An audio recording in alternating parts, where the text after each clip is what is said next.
Why the narcissist needs control. An organized and neatly arranged environment at work and at home is always the ideal we all want to achieve, and many of us do achieve good results that are close to that ideal.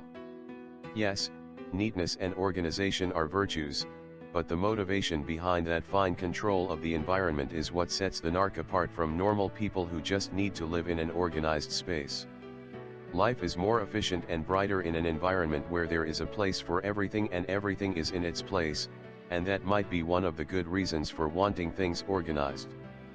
The narc, however, has other additional reasons for wanting their environment and their world under tight control and organized. The narc sees everyone in their environment in need of being carefully categorized and placed in the right location so that they can be properly utilized as needed. Those people in the narc's environment get with the program or are used for whatever can be extracted and then discarded to remove the clutter from the narc's life. How virtuous! But there is only one problem: people aren't meant to be used, they are meant to be loved and accepted for who they are. No human should be seen as an object, and that is fundamentally what the narc sees those around them as being. Objects to be used. Humans merely serve a function for the narc.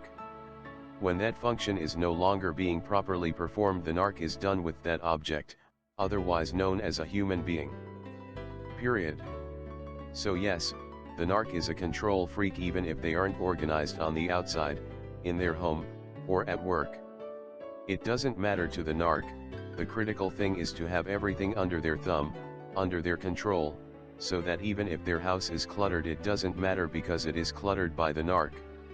Yes, the narc is comfortable in their own warped world where everything is upside down because it is their world.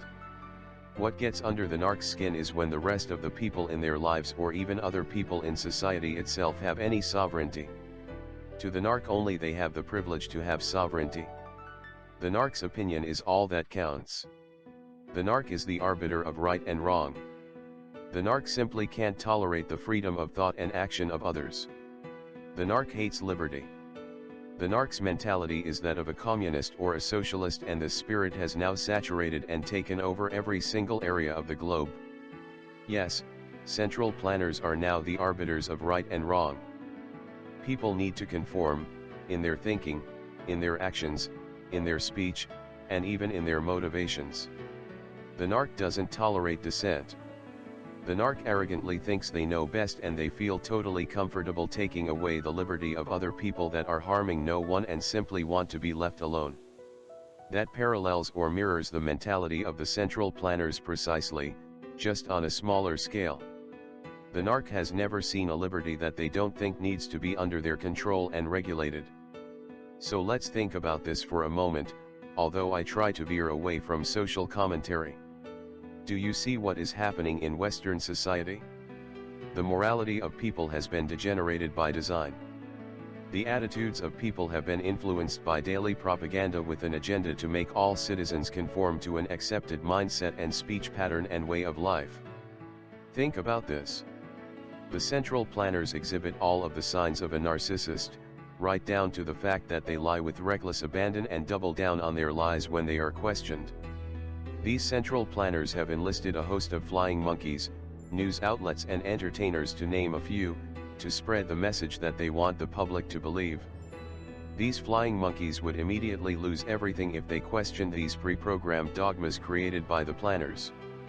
The dogmas that the planners choose to disseminate and broadcast as the truth could be mostly lies, but those lies will always contain an element of truth to make them believable. Yes, the narcissistic central planners have and want control of everything, and they are well along the way of achieving their goal. Total control of everything. It is beyond the scope of this conversation, but think about the media, entertainment, news broadcasts, movies, radio, newspapers, news magazines, science magazines, the list goes on. For example, isn't it curious that the chemtrails, creating artificial clouds that are being obviously sprayed above everyone's heads, a phenomenon that any human being can observe with their own eyes, are not believed to be real? According to popular opinion, they are just contrails, normal condensation of a plane's exhaust. Yet man's large-scale contribution to global warming is accepted by blind faith. Do all scientists really agree as to the extent of man's contribution? Look into it. There are so many other things we have been lied to, and a few hours worth of research and a willingness to have an open mind, be an independent thinker, would make the lies obvious. So how does this apply to the narcissist we as victims have to deal with? Well, the narc is the perfect social justice warrior. Narcissists aren't ever interested in the truth, they are only interested in billboard, being trendy and in agreement and in tune with popular opinion. Yes, in this respect and this respect only, the narc conforms to the world. The narc would never want to be seen as an independent thinker, someone who is a dissident. That attitude doesn't appeal to the narc at all. The narc is inflexible and unteachable with respect to popular opinion. When it comes to towing the line for the powers at large, the narc is an obedient slave, since the powers that be hold the keys to the narc's most prized goal: accolades, and the public image of being a fine and extraordinarily magnificent A-list member of society. Dissidents and the labels that go along with it are not acceptable to the narc, any dissidents at all. When popular opinion tells the narc there is a problem in society, they will never take the time to analyze what has been said. The narc will believe, because the narc has to believe to be trendy, and being trendy and in tune with the mainstream of popular opinion is more important than anything to the narc. Future generations and the truth be damned.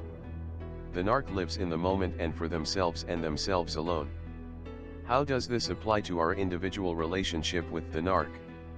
Well, that spirit of control is in everything the narc says and does. It is one of the narc's most important obsessions, and if their personal life isn't under their control, they will put every effort to get it that way. This is the root cause of the narc's covert manipulation of everyone around them, using any lie and untruth necessary to achieve their goals of organizing, labeling, and categorizing everyone they come in contact with. The narc has found better and better ways of being manipulative over the course of their lives, making their treachery, lies and duplicity almost invisible to the objects, people, in their lives. Yes, the narc is aware of individualism and personal sovereignty, and they have expended great mental effort in breaking down that sovereignty in the people around them to get those people totally under their control. So yes, the narc's world, the world around them, is neat, organized with everything clearly categorized and put in its place. If you are a person that considers themselves an individual and doesn't want to be put in your place, the place the narc has made for you, out you go. You will be replaced. If you can't be easily labeled, the narc will place a label on you anyway. You will be the savior or hero until you are no longer needed or wanted, then the narc will take another aspect of your personality and label you a villain and discard you. We do have to remember the control the narc seeks is external control. They place no constraints whatsoever on their internal, mental, emotional, motivational environment. Anything goes for the narc, nothing goes for the rest of the people in the world or even society itself. It's the narc's way or no way.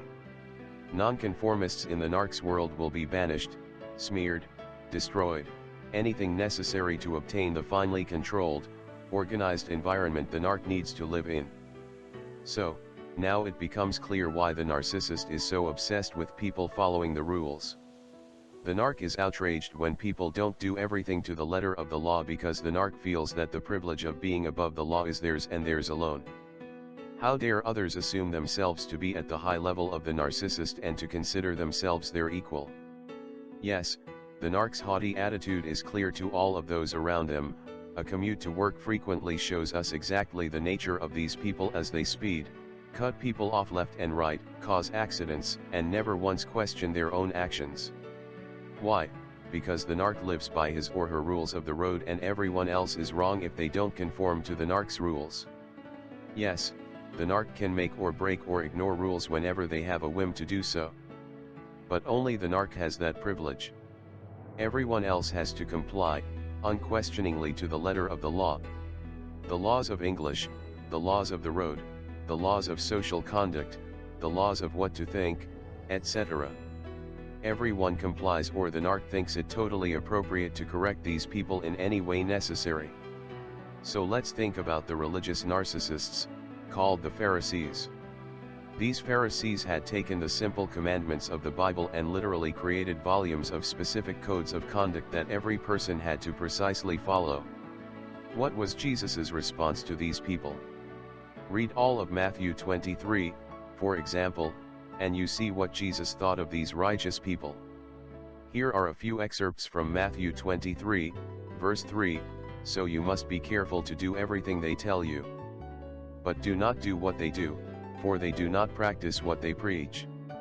Verse 4, "They tie up heavy, cumbersome loads and put them on other people's shoulders, but they themselves are not willing to lift a finger to move them."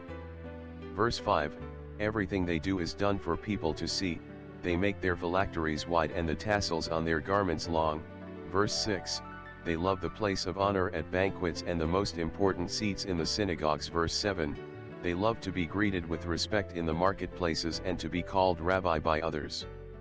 Verse 23, "Woe to you, teachers of the law and Pharisees, you hypocrites!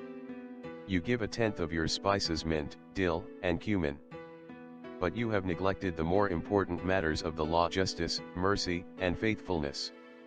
You should have practiced the latter, without neglecting the former." Verse 24, "You blind guides! You strain out a gnat but swallow a camel." Verse 25, "Woe to you, teachers of the law and Pharisees, you hypocrites!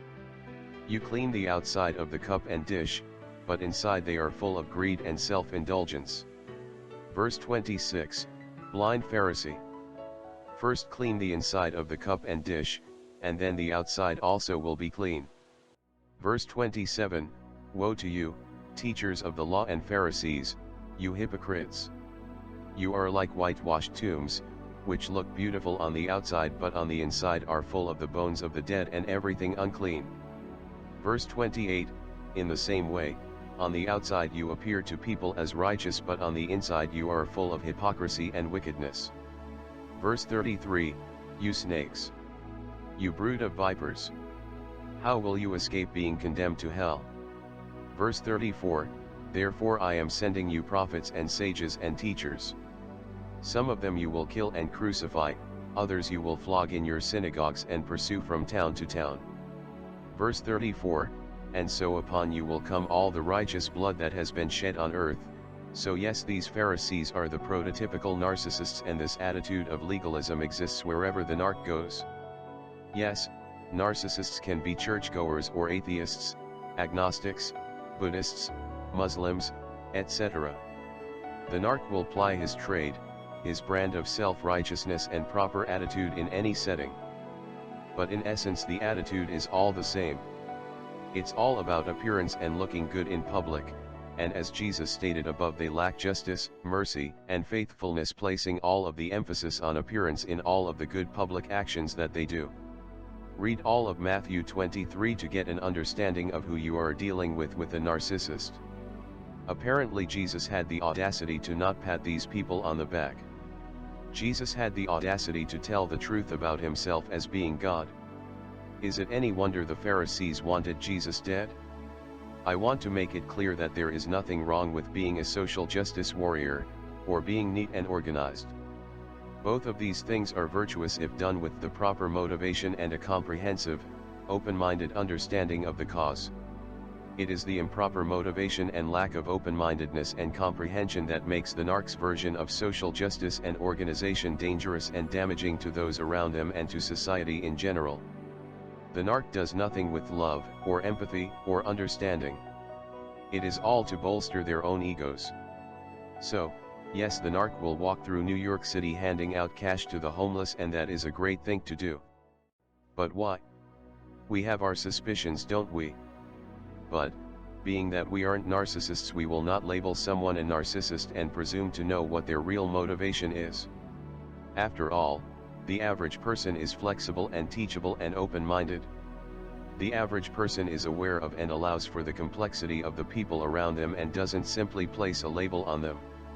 Unfortunately, the narc has taught us that there are people in this world that are a waste of our kindness, thoughts, and good intentions, honesty, and transparency. Ironically, the narc sees the people around them as three-dimensional objects, oversimplifies the people and manipulates them as needed. Where is the irony? Well, the closest thing to a simple uncomplicated person who is little more than an object, with no subtlety or complexity, is a narcissist.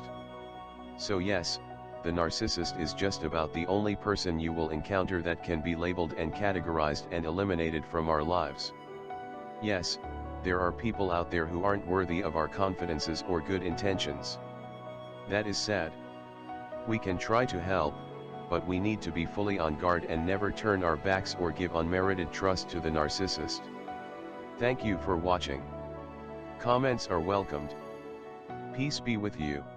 There's no use in saying it is over, it is gone now.